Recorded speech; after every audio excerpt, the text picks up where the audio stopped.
یہ بہت ضروری ہے کہ ہم اسی وقت اپنی دعا، اپنے مناجات اللہ سے کہیں جو ہمارے دلوں اور زبان پر ہو، جیسے ہمارے دل میں خیال ہے اس چیز کا، جیسے آپ کے دماغ میں آئے دعا مانگیں، اللہ سے مناجات کریں، اللہ سے دعائیں مانگیں.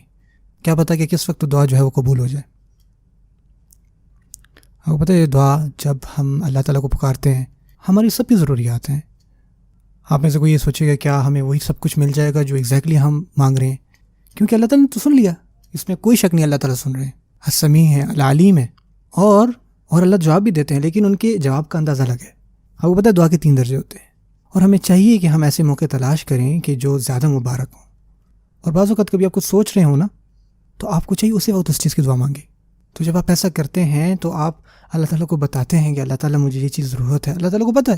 تو اگر آپ نوٹس کریں جب میں بول رہا ہوتا ہوں تو اکثر میری اسپیچ کے دوران کہتا ہوں اللہ تعالیٰ ہمیں خیر عطا کریں، ہمیں برکت دے، جو مریض ہیں ان کو شفا دیں، جو لوگ فوت ہو گئے ان پر رحم فرمائیں، ہمیں دین کی صحیح سمجھ دیں. اور حتیٰ کہ لوگ یہ بھی کہتے ہیں کہ اب سمجھ کی دعا کیوں مانگتے ہیں. آپ دیکھیں گے کہ میں اکثر یہ دعا مانگتا ہوں کہ اللہ تعالیٰ ہمیں صحیح سمجھ دیں دین کی. بعض اوقات کیا ہوتا ہے کہ ہمیں دین کی صحیح سمجھ نہیں ہوتی، اور لوگ یہ سمجھتے ہیں کہ وہ یہ بندہ جو ہے اس کے پاس بڑا علم ہے، لیکن حقیقت میں نہیں ہوتا. ہمارے پاس تھوڑا بہت علم ہے، صرف اللہ ہی ہے جو تمام علوم کے مالک ہیں.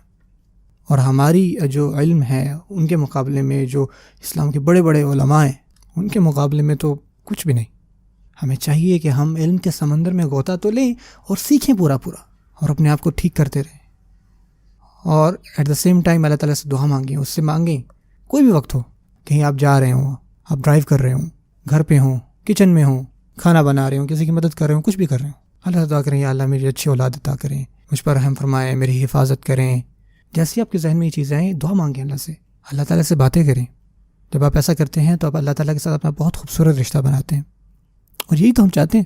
آپ دیکھتے ہیں لوگ ڈرتے ہیں لیکن اللہ سے دعا نہیں مانگتے کہ یا اللہ میرے اس ڈر کو دور کریں. اتنا کچھ وہ محسوس کرتے ہیں لیکن اللہ تعالیٰ سے اس کے بارے میں باتیں نہیں کرتے. لوگ غربت سے ڈرتے ہیں لیکن اللہ سے دعا نہیں کرتے کہ یا اللہ ہمیں غربت سے بچا. لوگ دوسروں کی طرف دیکھتے ہیں جو معذور ہیں یا بیمار ہیں یا ان کے ساتھ کوئی مسئلہ ہے اور یہ بھول جاتے ہیں اور یہ سوچتے ہی نہیں ہیں اور اللہ سے دعا نہیں مانگتے کہ یا اللہ. اور اسی وقت دعا مانگنی چاہیے کہ اللہ مجھ پر رحم فرمائیں، مجھ میں کوئی مسئلے ہیں تو دور کریں، مجھ میں کوئی بیماری ہے تو شفا دیں اس سے، اور اللہ تعالیٰ کا اس صحت پہ شکریہ ادا کریں. یہی وہ الفاظ ہیں جو ہمیں واقعی چاہیے. ہم بس سوچتے ہیں اور اللہ سے بات نہیں کرتے. تو یہی نصیحت میں آپ کو کروں گا، اور میرا جتنا بھی قرآن کے ساتھ سفر رہا ہے اس کے ایکسپیرینس سے میں آپ کو بتا رہا ہوں کہ الحمدللہ میں نے یہ سیکھا ہے کہ اللہ تعالیٰ نے کتنی پچھلی قوموں کی انبیاء کی دعائیں ریکارڈ کی ہوئی ہیں قرآن میں.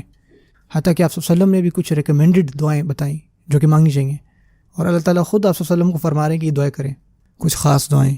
قرآن مجید میں اس طرح کی دعائیں بھری پڑی ہیں، ربنا علیک توکلنا والیک انبنا والیک المصیر، اور اس طرح ربنا ظلمنا انفسنا، اس طرح کی بہت ساری ربنا، بہت ساری دعائیں اس طرح کہ اللہ میں آپ سے یہ مانگ رہا ہوں، مجھے اس سے حفاظت کریں، مجھے یہ چیز عطا کریں. تو ہم کیوں نہ اسے سیکھیں کہ ہماری پوری باتوں میں ہم صرف کچھ ربنا کی دوری پر ہیں. اللہ سے دعا کریں اللہ ہمیں یہ عطا کریں، ہمیں یہ عطا کریں، اے ارحم الراحمین ہماری مدد کریں، ہم پر رحم فرمائیں. اتنی ساری دعائیں جو ہمیں چاہیے کہ ہم مانگیں، اور میری یہ دعا ہے کہ اللہ تعالیٰ ہم پر اپنی رحمت کے دروازے کھولے، آمین.